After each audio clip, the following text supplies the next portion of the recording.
안녕하세요. 행복씨앗입니다. 오늘도 시장을 정리하면서 하루를 마무리하는 시간을 가져볼 겁니다. 오늘 우리 시장은 코스피는 0.46% 하락 마감했고, 그리고 코스닥은 0.45% 상승 마감했습니다. 특히 코스피에서 개인들이 오늘도 한 1조 2천억 정도 순매수를 했는데, 개인들이 매수를 하지 않았다 그러면은 코스피는 더 크게 하락을 했겠죠. 현재 우리 시장은 특별한 재료가 없이 흘러가고 있습니다. 그나마 재료라고 좀 찾아본다면은 현재 전 세계 각국으로 한 85개국 정도 인도의 델타 변이 바이러스가 확산되고 있다는 거고, 요거는 좀 더 추이를 지켜봐야 됩니다. 또 그리고 우리나라는 대선 주자분들께서 한 분 한 분 도움에 따라서 관련 테마들이 조금씩 움직이고 있는 그런 상황이고, 지금 우리나라 정부에서는 소비를 좀 늘려서 경기를 좀 살려보겠다고 지금 돈을 풀고 세금을 좀 줄여주고 뭐 혜택을 주려고 하고 있는 그런 상황입니다. 현재 시장에는 특별한 이슈가 없기 때문에 가만히 있는 겁니다. 이 주식 시장은 이렇게 시장이 좋을 때는 다 기분이 좋은 거고, 시장이 떨어지면 다 기분이 나쁩니다. 잘하는 사람 못하는 사람 다 기분이 나쁘고, 최근처럼 재력 없이 그냥 이렇게 어중간하게 이렇게 흘러가면, 주식 좀 하는 사람은 기분이 좋고, 주식 못하는 사람은 기분이 나쁘고, 그래서 자기가 주식 좀 한다 그러면은, 이렇게 실력이 좀 된다 그러면은, 적극적으로 실력 발휘 좀 해보는 거고, 그게 아니고, 나는 택도 없다 싶으면 괜히 까불다가, 이래 기분 나빠하지 말고, 차라리 가만히 들고 있는 게 더 낫다. 특별한 재력 없을 때는, 가만히 있으라마. 그게 훨씬 더 낫다. 이겁니다. 차라리 이런 시황, 지금 여러분들 듣고 계시죠? 듣지 마세요. 그리고 인터넷에 보면은 주식 이야기하는 사람 새필 있죠? 듣지 마시기 바랍니다.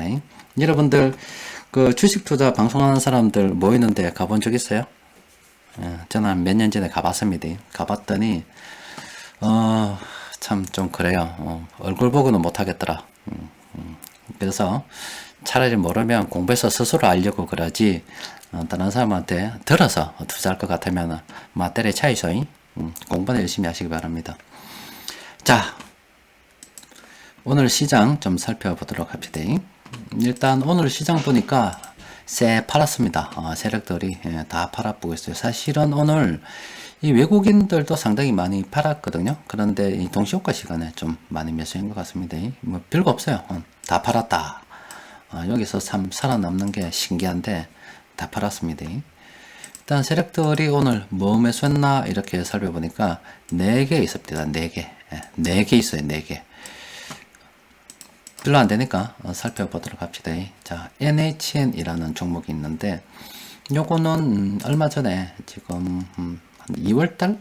3월달 요 중간쯤에 앞으로 이 종목이 상승할 것 같아요 라고 신호가 나왔고, 그간 조금 올랐습니다. 그래서 지금은 좀 어중간하죠. 지금은 수급도 볼 필요가 없습니다. 그냥 이건 어중간하기 때문에 그래요.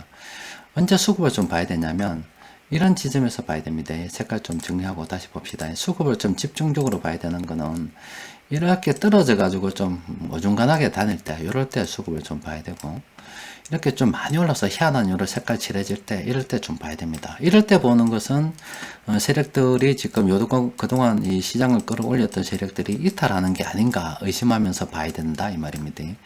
요때는 많이 떨어졌기 때문에 앞으로 좀 가지 않겠는가 그런 개념으로 수급을 본다 이 말입니다. 요때는 그동안 시장을 들어 올렸던 세력들이 요때 파는 기미가 보이면 나도 집에 가야죠. 요때 그동안 이 떨어뜨렸던 세력들이 다시 사는 기미가 보이면 주가 선도 세력하고 있다 아닙니까? 나도 좀 같이 한번 사볼까 이런 생각하려고 집중적으로 이런 구간에서 본다 이 말입니다. 그러니까 맨날 쳐다볼 필요는 전혀 없고, 또 그리고 이렇게 뭐 이런 상승 반전 하락 반전 이런 신호 볼 수 있는 분들께서는 이런 신호가 발생이 될 때 집중적으로 분석하는 게 좋습니다. 이런 신호가 났을 때는 그동안 주가를 끌어올렸던 세력들이 안 파는가를 좀 관심을 가지고 살펴보는 거고, 이런 신호가 났을 때는 그동안 팔았던 세력들이 안 사는가 생각하면서 보는 겁니다. 자, 지금 이 종목은 그렇게 생각해 보면 어중간하죠. 어중간한 거는 안 보는 게 좋습니다. 자, 두산 앞서 공부했던 걸 가지고 생각해 보면 이때는 수급 좀 살펴봐야 되겠죠. 왜? 어떻게 살펴봐야 됩니까? 그동안 이렇게 올렸던 세력들이, 샀던 세력들이 안 파는가 살펴봐야죠. 요 새끼들이 트릭을 쓰지 않는지, 11번이니까 좀 더 갈 수 있잖아요. 이렇게 트릭을 쓰지는 않는지 생각해 보면서 완전히 빠지는 건 아닌지 고민해 가면서 같이 살펴보는 겁니다. 지금은 어쨌든 살만한 건 아니니까 이 종목 살 생각이 없으면, 보유하고 있으면 좀 한번 볼만하고, 살 생각이 없다 그러면 안 보는 겁니다. 그리고 한미 사이언스, 요거는 좀 볼만하죠. 왜 볼만합니까? 이렇게 좀 주가가 어중간했잖아요. 요때 어중간해서, 그러면 이렇게 어중간할 때 세력들이 좀 사서 들어 올리면 갈 수도 있겠죠. 이런 거는 한번 피봐야지. 딱 펴보니까 지금 세력들이 최근 1분기 동안 많이 매수했고, 이거 공교롭게도 연기금에서 많이 매수하고 있습니다. 그리고 최근에 특히 오늘은 외국인들이 많이 매수했어요. 그럼 연기금 같은 경우는 한번 매수하면 얘들 뭐 좀 오래 들고 갈 거다 이래 생각하고 매수한다 보게 되면은, 지금 주가 선도 세력이 연기금 12%인데 오늘 뭐 외국인까지 입장을 했다 그러면 얘들 합하면 27% 아닙니까? 그럼 이 개인들 뭐 찍어 누르는 건 1도 아니죠. 그러면 사실 오늘은 사도 된다 이 말이죠. 이런 것들은 좀 긍정적으로 검토해 볼 만하죠. 이런 거는 참 긍정적으로 검토해 볼 만한데, 어제 말씀드린 대로 초보자들은 안 하는 게 좋다. 또 그리고 현금 여유가 별로 없는 사람도 안 하는 게 좋다. 또 투자금이 너무 작은 사람들은 안 하는 게 좋다. 실력이 어중간하면 차라리 가만히 보고 있는 게 낫다 이렇습니다.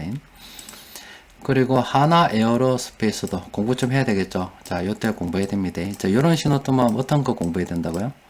떨어지지 않겠는가 이런 거 공부를 해야 됩니다. 그동안 이렇게 샀던 세력들이, 파는 게 아닌가, 아니면 파는 척 하면서 대사는 건 아닌가, 그런 걸 생각하면서 여러 가지를 고려해 가면서 봐야 되겠죠. 일단 오늘 뭐 그나마 볼만한 거라고는 뭐 한미사이언스 한 종목 있고, 뭐 그나마 다른 것들은 공부 차원에서 충분히 살펴볼 만하죠. 자, 그리고 뭐 별거 없잖아요. 없고, 그러면 조심해야 되는 종목들 좀 살펴보도록 합시다. 자, 요전에 여러분들께 한번 보자. 공지 하나 해드려야 되는데, 보니까 지금 여기 있네. FNF 홀딩스라는 요 종목 있죠. FNF 홀딩스. 여기 공시를 보면은 이 FNF에서 여기 분할 상장을 했습니다. 회사를, 기존에 FNF가 있는데 이걸 반 쪼갰다 이 말입니다. 딱 50대 50으로 반 쪼개가지고 하나는 홀딩스로 가고 하나는 이렇게 있는 겁니다. 그러니까 기존의 FNF가 이름을 이렇게 FNF 홀딩스로 바꿔서 전속회사가 되는 거고, 또 이렇게 신설회사로 하나 만들었습니다. 이름도 좀 희한하게 됐는데 이렇게 만들었습니다. 그래서 여러분들 보유 종목들 중에서 이 FNF라는 이 종목이 있다면 혹시 여기 검색이 될 수도 있어요. 검색이 될 수도 있거든요. 그래서 전체 기간 동기화를 하게 되면 여기 검색이 안 됩니다. 일단 오늘 이 종목들은 좀 조심해야 됩니다. 그럼 여기 있던 종목들은 어떤 개념으로 접근해야 된다고 말씀드렸습니까? 자, 요런 거 많이 뜰 때 어떤 개념으로 접근해야 된다고요? 그동안 이렇게 끌어올렸던 세력들이 지금은 파는 게 아닌가, 완전히 빠져나가는 게 아닌가, 파는 척 하다가 되살 건가, 요건 파는 척 하다가 되샀잖아요. 그때 참고로 될 만한 게 요 숫자 0이죠. 숫자가 좀 많다 그러면 파는 척 하다가 되살 수도 있고, 지금 여기 빵인데 요 부근에서는 한 10번 정도, 몇 번 정도 남았었을 거예요. 그러면 여기 한 7이나 8, 9, 10 정도 된다. 10 정도 된다. 그러면 뭐 충분히 파는 척 하다가 되살 수 있겠구나. 이렇게 생각할 수 있는 거고, 요거는 뭐 안 봐야 되겠다. 이렇게 공부 차원에서 보면 상당히 괜찮습니다. 그러니까 실력을 이럴 때 심심하니까 그냥 공부하는 거예요. 또 이런 신호들 뜨면 그동안 팔았던 세력들이 매수하는지 살펴보고서 앞으로 얘들이 다시 매수하겠구나 싶으면 다시 같이 동참을 한번 해보는 거고, 이런 지표들 투자하는데 상당히 도움이 많이 됩니다. 그냥 아무거나 막 내 마음대로 뭐 하는 게 아니라 적어도 이런 지표가 있는 부근에서 분석을 좀 더 해보는 게 훨씬 더 유리하겠죠. 자, 이런 것도 지금 그렇고, 일단 여기 오늘 나왔던 요 종목들은 지금 당장은 좀 그렇죠. 여러분들이 선택을 좀 해야 됩니다. 그러니까 요렇게 SBS 비디오 홀딩스는 9분 남았잖아요. 아까하고 다르죠. 요거는 파는 척 하다가 되살 수도 있다 생각해 볼 필요가 있는 거죠. 파는 척 하다가 되샀잖아. 요거요. 그죠? 그럼 요것도 파는 척 하다가 되살 수도 있다. 요 숫자가 있으니까 9번. 요 숫자도 상당히 중요합니다. 그러니까 그런 개념으로 딱 해서 가면 요거는 기술적 분석 역용을 한번 생각해 보는 거고, 앞서 보여드린 것처럼 빵빵 이거 빵 없다 없는 거는 그냥 끝 게임 끝 한다. 이런 개념으로 바라보시면 되겠죠. 또 그리고 지금 추세 시장 추세 좀 보게 되면은 지금 현재 시장에서는 이 코스닥이 좀 다시 예전에는 별로 없었는데 다시 비중 확대로, 그리고 현재 단기적으로는 중소형주 하락입니다만은 좀 장기적인 관점으로 보면 중소형주 여전히 비중 확대 관점으로 분석이 되고 있고, 또 그리고 앞으로 비중을 좀 확대해 볼 만한 이 업종으로는 건설, 금융, 보험, 점유, 의복, 운输창고, 뭐 은행, 음식료, 의약품, 전기가스, 목재, 뭐 화학 이런 거, 이런 업종들은 현재 비중 확대를 좀 해도 되지 않겠나. 장기적인 관점입니다. 지금 어떤 뭐 단기적으로 보면은 다 하락이야. 지금은 손대기가 참 어중간하다. 현금 여유가 있고 시장을 좀 멀리 보는 사람들만 가는 게 좋습니다. 지금 현재 뭐 시장은 상반기가 마무리되는 분위기입니다. 오늘 6월 29일 아닙니까? 1년이면 반이 딱 끝납니다. 그러면 이제 7월 달부터 또 새로운 흐름이 쭉 시작되겠죠.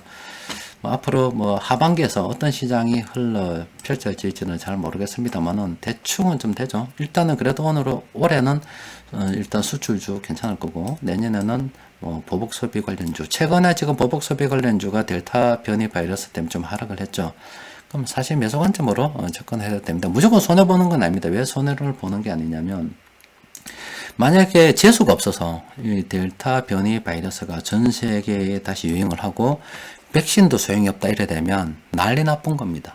그냥 만세입니다. 왜 그냥 만세냐면 돈을 또 풀어야 되잖아요.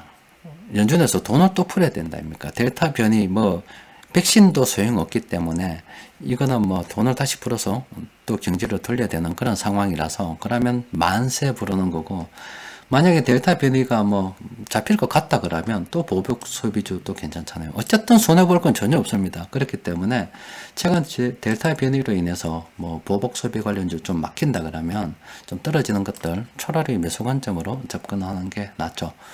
유리하잖아요. 이 매수 관점으로 보복 소비주 접근했는데 델타 변이 바이러스가 전 세계에 다시 크게 유행을 하게 되어서 중앙은행에서 돈 푼다 그러면 돈 풀어서 오를 거고, 잡힌다 그러면 경기가 좋아져서 오를 거고, 손해볼 건 전혀 없는 그런 장사이잖아요. 그냥 사서 기다리면 된다 이런 거죠. 또 이 하반기로 계속 접어들어갈수록 대선 주자들이 좀 압축이 되겠죠. 지금은 뭐 춘추 전국 시대처럼 뭐 여러 많은 분들이 나와 계신데 조금 여권도 야권도 쭉 정리가 되겠죠. 그 가운데 여러분들이 부유한 종목들 가운데서 좀 나가리 떨어지는 종목들이 있을 수도 있습니다. 그럼 과감히 버릴 필요가 있어요. 그런 것들 좀 정리를 해볼 필요가 있고, 또 일단은 뭐 내년 상반기, 내년 5월달까지는 뭐 대선 분위기 쭉 이어갈 거기 때문에 이 분위기에서 지금 뭐 어느 정권이 자리를 잡는다 하더라도, 정권을 잡는다 하더라도 당연히 돈 풀어야지. 지금 이 상황에 돈을 주운다는 것은 또라이 나는 짓이지 똘개가 아니잖아. 그 사람들이 머리가 좋은 사람들 아닙니까? 그러니까 당연히 돈 풀죠. 그러니까 돈을 푸는 건 뭐라고요? 돈을 푸는 거는 돈의 가치가 떨어지는 거잖아요. 그럼 어떻게 돼요? 실물자산 가격이 올라갈 수밖에 없죠. 이게 진짜 서민들을 위한 건 뭐라고? 진짜 서민들을 위한 거는 돈을 갖다가 막 불태워 부는 겁니다. 다 끌어모아가지고 태워 부는 겁니다. 돈을 확 줄여버리면 서민들 만세 나죠. 최저임금 올려줄 필요 없습니다. 그냥 우리나라에 있는 돈 반만 빡 태워버리면 그냥 막 돈같이 쫙쫙 올라갑니다. 월급 200만원 받는 사람도 돈을 반 태워버리면 그냥 막 한 400만원짜리 월급쟁이 되죠. 월급 100% 올려주는 거와 똑같습니다. 그런데 현실적으로 좀 돈이 빚이기 때문에 그게 좀 어렵죠. 또 그리고 사람들은 그래 주는 거는 이론적으로 올라가는 거지만 지 손에 안 쥐어지기 때문에 손에 쥐어지는 것만 돈이라 생각하고, 실제 손에 쥐어지지 않는 가운데서 도둑질 당하는 거는 전혀 이해를 못하죠. 아무튼 뭐 이 자본주의 세상 살아가기 참 복잡합니다. 머리 잘 써야 되는 거예요. 자, 시장에 특별한 재료가 없으니까 뭐 우리도 뭐 그냥 가는 겁니다. 시장에 이런 것도 있다. 실력 없으면 그냥 가만히 있자. 뭐 가만히 있자. 가만히 있으면 된다. 이래 생각하면 되겠습니다. 이상입니다.